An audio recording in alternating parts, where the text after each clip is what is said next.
has a long tradition of offering a four-seater Grand Tourer coupe in its production lineup. And after the compact, classy and beautiful 456 MGT, it was time to unveil the new 2+2 contender in 2004 with the Ferrari 612 Scaglietti. The name Scaglietti refers to Enzo Ferrari's favorite coach builder and creator of the 250 GTO and 250 Testarossa, to name only the biggest Ferrari legend of all time. After Ferrari acquired Sergio Scaglietti's factory for production purposes, the new 2+2 was named after him. As for the 612 nomenclature, which supposedly identified this car as a 6-liter with a 12-cylinder engine, but the 612 Scaglietti really had a 5.7-liter or 351 cubic inch V12. With this out of the way, it is good to mention that the 612 was the second Ferrari offered with the 360 Modena to benefit from a full aluminum construction from its chassis to its body panels, courtesy of the American aluminum company Alcoa. The design was given to Pininfarina for a change, but sadly for us, Pininfarina wasn't in his best inspirational mood. Some of its inspiration came from the 1954 one-off Ferrari 375mm, offered by Roberto Rossellini to actress Ingrid Bergman, with its scallop flanks, but if you ask me, the recessed flanks look more like the ones found on the more compact 1956 Chevrolet Corvette. The bulged front fenders had a folding line at their tops, and the pointy headlights, also following that fold, ran down and underlined the egg crate grille with a chrome prancing horse on it. The overall length of the 612 Scaglietti was much longer than the 456 that it replaced, with an extra 6.8-inch or 17.2 cm length increase, while the extended wheelbase of 13.8-inch or 35 cm made this new 2+2 quite a chunk of a GT. The fastback styled rear window was fitted for better rear accommodation, and the trunk lid opened to 26% roomier cargo space than the one found on the 456 GT. Although the traditional round quad taillights looked a little too small and were placed a little too high and outwards on the rear panel. Underneath the taillights were the usual quad pipes with a shallow rear diffuser in between them.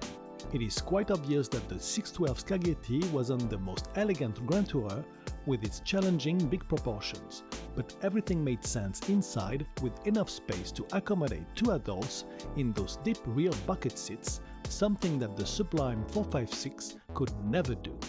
The 612 had the most beautiful dashboard of Ferrari's lineup with a deep binnacle and a mix of analog and digital dials.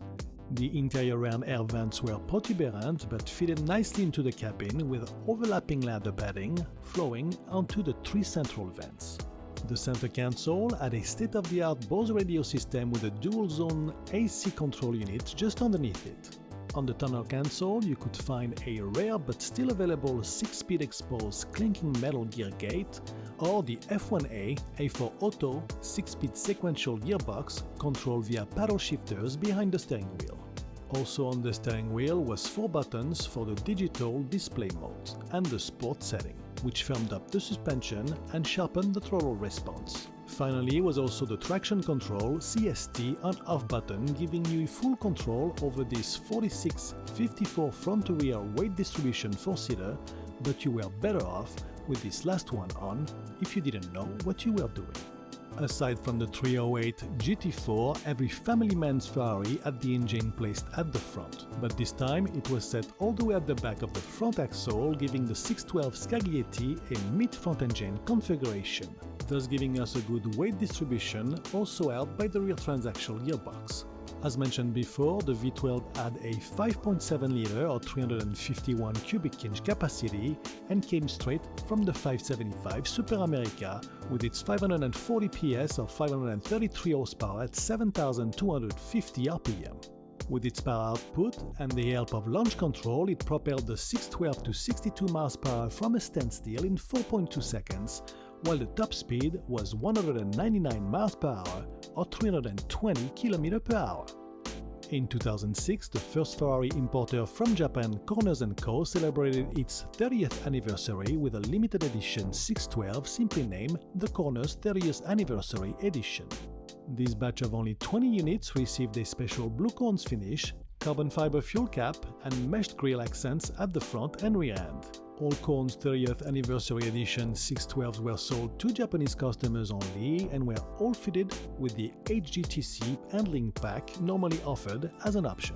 To celebrate another anniversary, this time Ferrari's 60th anniversary, a special and limited Scaglietti edition called the 612 60 was offered at only 60 units in 2007. This latest 612 had a dual-tone paint job, specific 19-inch wheels, and has the one-off 612 Kappa with its hairhood scoop created in 2006. It also had a full electrochromatic fixed roof, which could be rendered more or less opaque, as seen first on the 575 Super America, then on the 612 Kappa. For 2009, the 612 received some updates, with a start button now placed on the steering wheel, as well as a Manettino switch seen first on the Ferrari F430. The Manettino offered 3 selection modes ranging from Comfort to Sport, which reduced the upshifting time to 100 milliseconds on Ferrari's updated super-fast F1 automated transmission.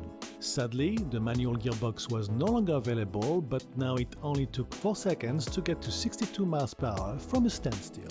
Also updated was the Bose infotainment and navigation system, as well as the panoramic glass roof, equipped with the electrochromatic variable opaque roof that was also fitted on the 60th edition. One last off 612 Scaglietti named the GTS Pavesis was executed in 2010 with a dual-tone paint job, front spoiler lips, and 2 removable carbon fiber panels, giving the GTS Pavesis a T-top roof with the panels off. The 612 GTS Pavesis engine produced 550 horsepower at 7,250 RPM and adorned the F430 Scuderia BBS wheels as well as the HGTC handling pack. The Ferrari 612 Scaglietti won't go down in history as the most harmonious 4-seater made at Maranello. That title is maybe left to its predecessor, but its build quality, aluminum space frame rigidity, ride and composure are sure in a different league than the 456 GT. And when talking about seating 4 adults in luxury, that is a title that can be taken away from the 612 Scaglietti.